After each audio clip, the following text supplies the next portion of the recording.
Hello friends, నిన్న మార్తాలిలో 7 hours 7 items 7 rupees కే ఇచ్చారు. జనాల దెబ్బకి షాప్ లో ఉన్న ఫుడ్ అంతా ఖాళీ అయిపోయింది. ఫుడ్ లవర్స్ అంతా లైన్లు అయితే కట్టేశారు. మరి 7 రూపీస్ కంటే వదులుతారా ఏంటి? ఎలాగోలా యూట్యూబర్ అని చెప్పేసి పైకి అయితే వెళ్ళిపోయాను. పైకి వెళ్లి చూస్తే బుర్రపాడు, కింద 1 లేదా 2 లైన్లే ఉన్నాయి. పైన అయితే అసలు లైన్లే లేవు. ఈ ప్లేస్ లో ఐస్ క్రీమ్స్, జ్యూస్ అలాగే ఏ ఫుడ్ ఐటమ్ అయినా ఓన్లీ 7 రూపీస్ మాత్రమే.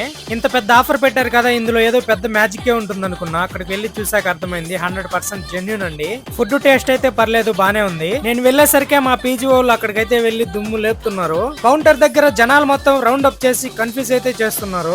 Social media power only online లోనే ఉంటుంది అనుకున్నా. ఇక్కడ చూసాక అర్థమైంది ఆఫ్లైన్ లో కూడా ఏ రేంజ్ లో ఉందో. రీల్ చూడగానే కొంతమంది డైరెక్ట్ గా ర్యాపిడ్ అయితే బుక్ చేసుకుని ఇక్కడికైతే వచ్చేసారు. పార్సల్స్ ఇవ్వరు కాబట్టి మనం ఫుడ్ అక్కడే అయితే తినాలి. పాపం ఆకలితో అలమటించిపోతున్నారు. ఈ గుంపులో అబ్బాయిలే కాదు, అమ్మాయిలు కూడా ఉన్నారు. పీజీలో పెట్టే ఫుడ్ బాగుండదు అనుకుంటా లైన్ లో నిలబడి మరీ తినడానికి వెయిట్ చేస్తున్నారు. వీడియో బాగుంటే లైకులు కొట్టాలమ్మా.